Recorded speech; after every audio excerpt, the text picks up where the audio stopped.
만약 당신 자신이 바로 우주의 모든 질문에 대한 해답이라면 어떨까요? 잠시 숨을 고르고 생각해 보십시오. 인류 역사에 걸쳐 왜 특정한 고대의 상징들이 계속해서 반복적으로 나타나는지 궁금해 본 적 없으신가요? 왜 신성 기하학, 모든 것을 보는 눈, 그리고 피라미드 같은 상징들이 바다와 수천 년의 시간으로 갈라진 문명들에서 공통적으로 발견되는 것일까요? 오늘 우리는 이 미스터리에 대해 쓰인 가장 심오한 저작 중 하나인 멜리 팔머 홀의 인간, 이대한 신비의 상징이라는 책 속으로 깊이 들어가 보고자 합니다. 이것은 보이는 것과 보이지 않는 것, 육체와 영혼, 그리고 인간과 신성 사이의 장막을 걷어내는 400페이지가 넘는 깊이 있는 탐구입니다.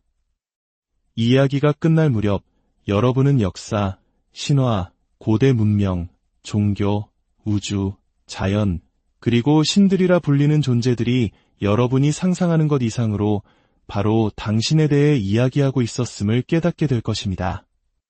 오늘의 이야기에 귀 기울이시기 전 잠시 지혜의 빛을 더 널리 퍼뜨리는 일에 동참해 주시길 부탁드립니다. 좋아요를 누르고 이 채널을 구독해 주시는 것은 단순히 숫자를 늘리는 행위가 아닙니다. 그것은 이 귀한 지식이 더 많은 이들에게 닿을 수 있도록 돕는 선한 에너지의 발산이며 지혜의 횃불을 함께 들어 올리는 신성한 행위입니다. 여러분의 이 작은 행동 하나하나가 세상을 밝히는 빛이 될 것입니다. 참여해주시는 모든 분들의 삶에 평화와 축복이 가득하기를 기원합니다. 자, 이제 모든 언어가 존재하기 이전에 있었던 하나의 우주적인 언어가 있다고 상상해 보십시오. 상징과 원형을 통해 인간의 영혼에 직접 말을 거는 언어. 20세기 가장 위대한 신비주의 학자 중 한 명인 멜리 팔머 홀은 바로 이 언어를 해독하기 위해 그의 일생을 바쳤습니다. 홀은 평범한 학자가 아니었습니다. 그는 평생에 걸쳐 150권 이상의 책을 집필하고 8,000번이 넘는 강연을 통해 비전 지식과 고대의 지혜를 전파한 탐구자였습니다. 오늘 우리가 탐험할 인간, 위대한 신비의 상징은 그가 불과 31살이던 1932년에 출간된 역작입니다. 그는 89세의 나이에 의문스러운 죽음을 맞이했고 마치 니콜라 테슬라의 사후에 그랬던 것처럼 그의 수많은 저서와 기록들이 불가사의하게 사라졌다는 사실은 그의 지식이 얼마나 중요했는지를 역설적으로 보여줍니다. 고대의 현자들은 말했습니다. 오, 인간이여, 너 자신을 알라. 그리하면 신들과 우주를 알게 되리라. 멜리 팔머 홀의 저작은 바로 이 혁명적인 전제에서 출발합니다. 고대 비전 학교들의 모든 위대한 미스터리는 단 하나의 중심 상징으로 수렴됩니다. 바로 인간, 그 자신이 우주를 이해하는 살아있는 열쇠라는 것입니다. 이는 동양의 오랜 사상인 천인합일, 즉 하늘과 인간은 하나라는 개념과도 깊이 맞닿아 있습니다. 홀은 인간의 몸이 단순히 살과 뼈로 이루어진 것이 아니라 별과 행성을 지배하는 것과 동일한 원리들이 미시적인 규모로 작동하는 살아있는 성전이라고 주장합니다.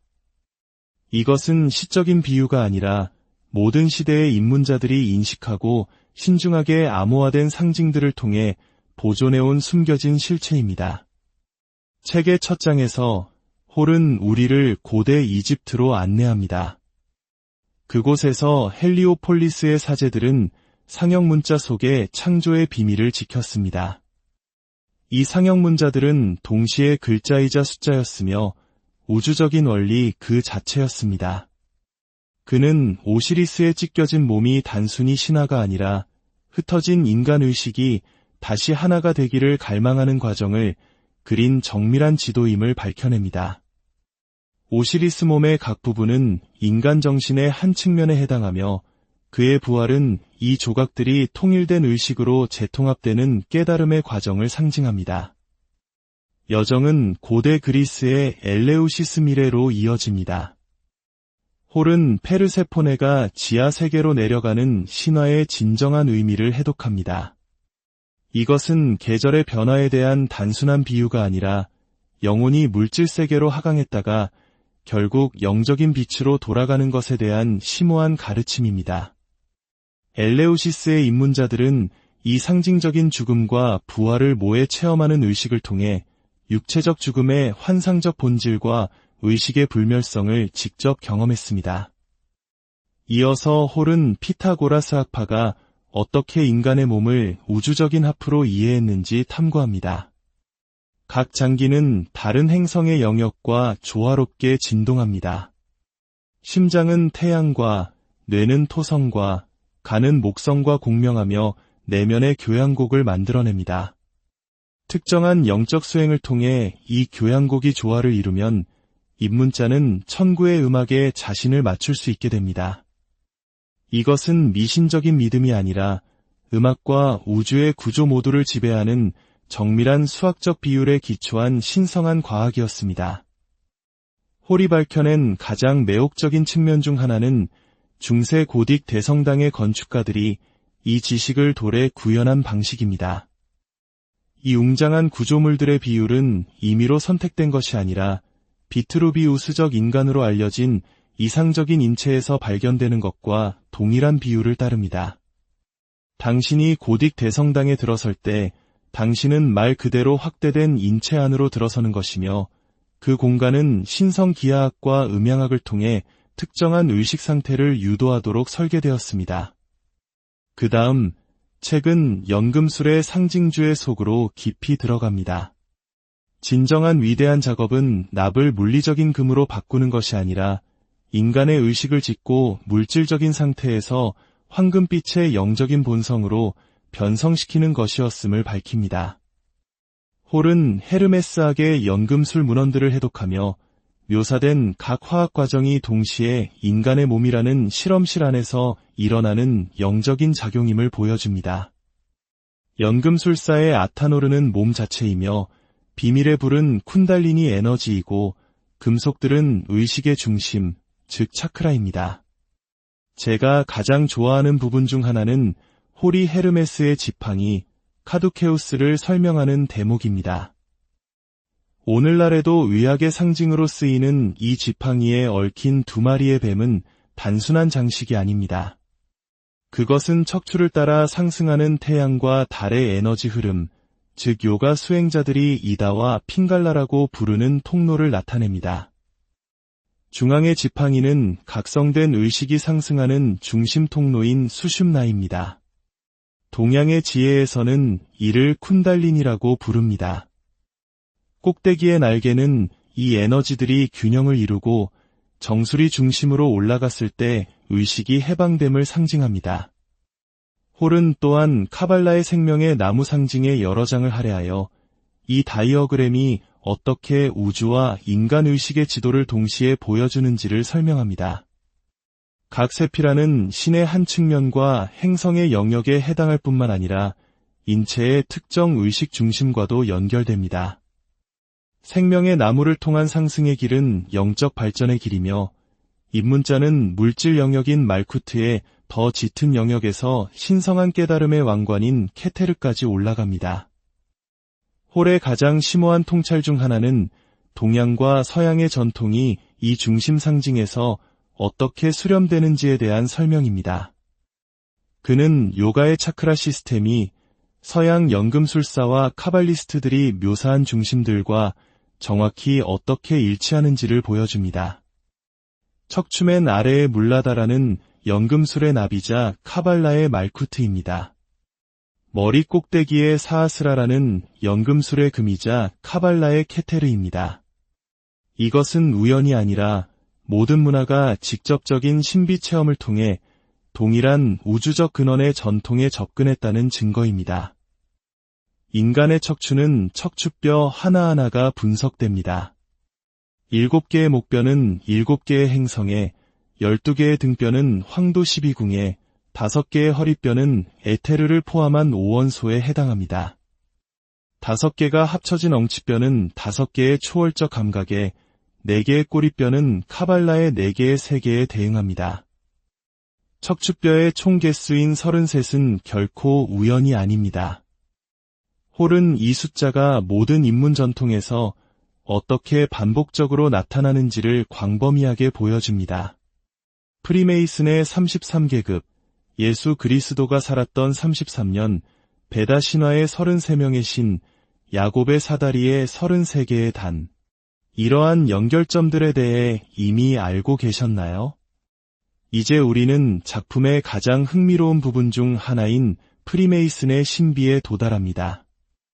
솔로몬의 성전은 궁극적으로 신성한 원리에 따라 완벽하게 건설된 인체에 대한 비유입니다. 직각자, 컴퍼스, 수직추, 수평계와 같은 각 프리메이슨의 도구는 개발되고 완성되어야 할 의식의 기능을 나타냅니다. 성전을 짓는 과정은 깨달은 인간을 돌 하나하나, 미덕 하나하나 쌓아 올리는 과정입니다. 홀은 특히 모든 것을 보는 눈의 상징에 주목합니다. 이것이 외부에서 관찰하는 신을 나타내는 것이 아니라 고대인들이 영혼의 자리로 여겼던 제3의 눈, 즉 송과체의 각성을 상징함을 보여줍니다. 그는 이 상징을 이집트의 호루스의 눈에서부터 힌두교의 아즈나 차크라까지 추적하며 모든 전통이 이 중심을 직접적인 영적 지각의 관문으로 인식했음을 보여줍니다. 성전 기사단이 겉보기에는 기독교적인 상징들을 통해 훨씬 더 오래된 의미를 숨기고 이 지식을 어떻게 보존하고 전수했는지 살펴보는 장은 매우 흥미롭습니다. 예를 들어 성전 기사단의 십자가는 기독교 상징일 뿐만 아니라 인간 존재의 본질적인 중심에서 균형을 이룬 사원소를 나타냅니다. 악마적인 형상과는 거리가 먼 바포멧은 남성과 여성, 상위와 하위, 빛과 어둠 등 모든 반대되는 것들이 완성된 인간 안에서 합일된 것을 나타내는 복합적인 상징으로 드러납니다. 이어서 홀은 우리를 장미 십자회의 상징주의로 안내합니다. 십자가의 중심에서 피어나는 장미는 수평적인 물질 세계와 수직적인 영적 축 사이의 교차점에서 영적 중심들이 꼽히는 것을 나타냅니다.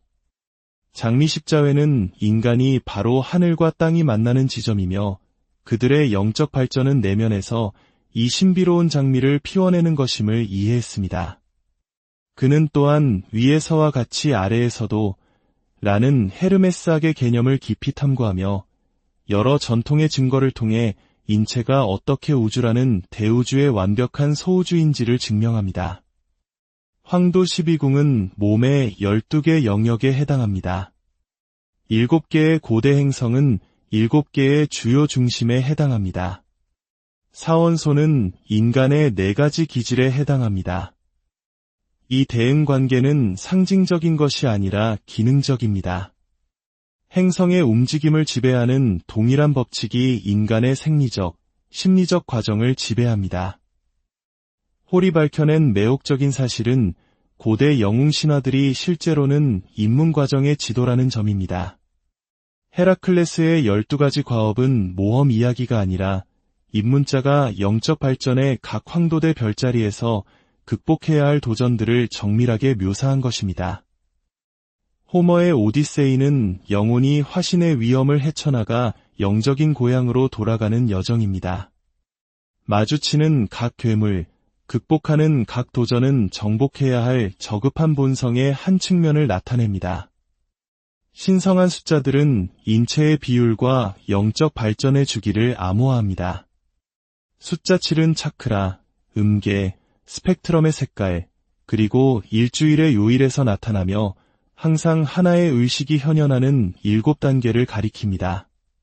숫자 12는 등뼈, 뇌신경상, 그리고 1년의 달에서 나타나며 항상 완전한 경험의 주기를 나타냅니다. 이제 기독교의 신비를 새로운 관점에서 살펴보겠습니다. 이는 전통적인 신앙을 부정하는 것이 아니라 그 안에 숨겨진 보편적인 영적 여정의 상징을 탐구하는 것입니다. 예수 그리스도의 삶은 보편적인 입문 과정의 완벽한 극화입니다.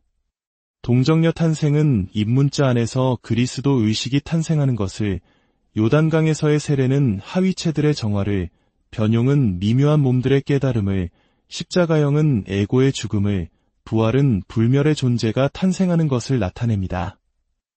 그리스도에게 행해졌다고 전해지는 각 기적은 영적으로 발전한 인간 안에 잠재된 능력을 나타냅니다. 최후의 만찬에 대한 홀의 분석은 특히 심오합니다. 그것이 내면의 연금술에 대한 가려진 가르침임을 밝혀냅니다. 빵은 부서지고 변형되어야 할 육체를, 포도주는 영적 의식으로 변성되어야 할 피, 즉 생명력을 나타냅니다.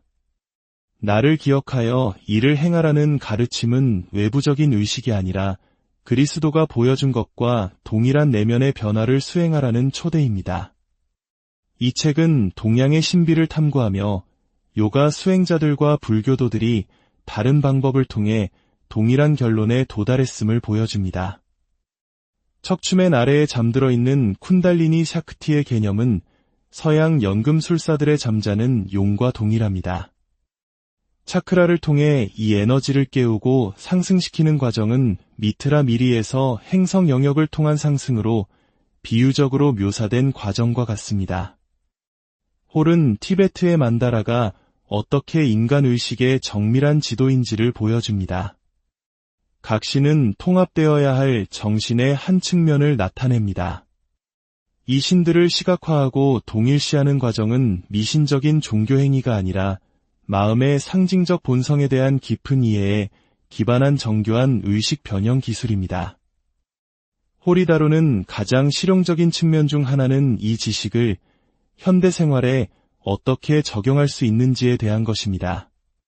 그는 이러한 가르침을 역사적 호기심으로 제시하는 것이 아니라 인간의 경험을 변화시킬 수 있는 살아있는 원리로 제시합니다. 의식의 중심에 대한 명상, 내면 요소들의 조화, 그리고 양극성의 균형은 누구나 인간이라는 위대한 상징의 잠재력을 깨우기 위해 수행할 수 있는 실천들입니다. 그러나 홀은 불균형한 영적 발달의 위험에 대해서도 경고합니다. 고대 미리에 준비된 자만이 특정 지식에 접근할 수 있도록 수호자와 시험이 있었던 것처럼 현대의 발전도 점진적이고 균형을 이루어야 합니다. 적절한 도덕적, 정신적 준비 없이 특정 능력을 섣불리 깨우는 것은 망상, 심리적 불균형 또는 영적 힘의 오용으로 이어질 수 있습니다. 입문이란 외부의 의식이 아니라 의식의 죽음과 재탄생이라는 내면의 과정입니다. 각 입문 등급은 현실을 인식하는 수준에 해당합니다. 소기는 물질 세계만 봅니다. 하위 입문자는 미묘한 힘들을 감지하기 시작합니다. 상위 입문자는 우주 법칙을 이해합니다. 숙련자는 그것을 의식적으로 조종합니다. 마스터는 이원성을 초월하여 합일 속에서 활동합니다. 점성술은 행성의 영향에 대한 미신이 아니라 의식 발달의 주기를 그리는 신성한 과학으로 드러납니다. 행성들은 사건을 일으키는 것이 아니라 내면의 과정과 동기화됩니다. 출생 차트는 각 개인의 고유한 영적 발달 잠재력의 다이어그램입니다. 이집트 여신 이시스의 베일은 현실이 어떻게 겹겹이 쌓인 환상의 층으로 가려져 있으며 하나씩 꿰뚫어야 하는지를 보여줍니다. 첫 번째 베일은 물리적 분리의 환상입니다. 두 번째는 영속성의 환상, 세 번째는 개별적 에고의 환상, 네 번째는 이원성의 환상, 다섯 번째는 시간의 환상, 여섯 번째는 공간의 환상, 그리고 일곱 번째이자 마지막 베일은 하나님과 분리된 존재의 환상입니다. 각 베일이 벗겨질 때마다 더 깊은 차원의 현실이 드러납니다. 작품은 인류의 미래에 대한 장엄한 비전으로 마무리됩니다. 위대한 신비의 상징인 인간은 자신이 만들어져가는 신이라는 진정한 본성을 깨닫게 될 운명입니다. 이것은 오만이나 환상을 통해서가 아니라 모든 잠재된 능력을 끈기 있고 체계적으로 개발함으로써 이루어집니다. 충분한 수의 개인들이 이 잠재력을 실현할 때 모든 인류는 의식의 양자 도약을 이루어 평화와 지혜, 그리고 우주적 형제의 새로운 시대를 열 것입니다. 홀은 이 지식이 별개의 영적 엘리트를 만들기 위한 것이 아니라 그것을 받아들일 준비가 된 모든 이들과 공유되어야 함을 상기시킵니다. 자신의 진정한 본성을 깨닫는 각 사람은 다른 이들을 위한 길을 밝히는 등대가 됩니다. 그리고 이제 결정적인 지점에 이릅니다. 바로 지금 이야기를 듣고 있는 당신이 위대한 신비의 상징입니다. 당신의 몸은 성전입니다. 당신의 의식은 그 안에 거주하는 신성입니다. 당신의 삶은 변형의 의식입니다. 당신이 마주하는 모든 도전은 입문 과정입니다. 저급한 것과 고귀한 것 사이의 모든 선택은 상승의 기회입니다. 고대의 신비는 사라지지 않았습니다. 그것들은 당신 안에서 살아 숨쉬며 깨어나기를 기다리고 있습니다. 남아있는 질문은 이 가르침들이 진실인지 아닌지가 아닙니다. 진실은 오직 직접적인 경험을 통해서만 검증될 수 있기 때문입니다. 진정한 질문은 이것입니다. 당신은 이 자기 발견의 여정을 시작할 준비가 되었습니까? 당신의 진정한 본성을 가리고 있는 베일을 걷어낼 의지가 있습니까? 당신 자신의 정신이라는 문턱의 수호자들과 맞설 용기가 있습니까? 만약 그렇다면 신비로 가는 길은 당신 앞에 열려 있습니다. 먼 사원이나 비밀 학교가 아니라 바로 지금 여기 당신의 삶 속에서 당신의 존재 안에서 말입니다. 당신은 수조개의 세포로 이루어진 육체 그 이상입니다. 당신은 축소된 우주이며 코스모스의 홀로그램이며 모든 세포 속에 창조의 완전한 패턴을 지니고 있습니다. 당신의 장기는 단순한 생물학적 기계가 아니라 천구의 음악을 연주하는 신성한 악기입니다. 당신의 피는 산소를 운반할 뿐만 아니라 모든 진화의 기억을 담고 있습니다. 당신의 뇌는 정보를 처리할 뿐만 아니라 성전이 준비되었을 때 신성한 의식이 좌정할 수 있는 왕좌입니다. 궁극적인 질문은 이러한 대응관계가 실제하는지 여부가 아닙니다. 질문은 이것입니다. 당신은 이 지식으로 무엇을 할 것입니까? 당신의 몸을 쓰고 버리는 운송수단으로 계속 취급하시겠습니까? 아니면 그것이 지닌 신성한 성전으로서 존중하기 시작하시겠습니까? 당신의 심장이 뛸 때마다 일어나는 기적에 잠든 채로 남아있으시겠습니까? 아니면 당신의 장기 속에서 연주되는 우주 교향곡에 깨어나시겠습니까? 선택은 진정한 신비에서 항상 그렇듯이 당신의 몫입니다. 기억하십시오.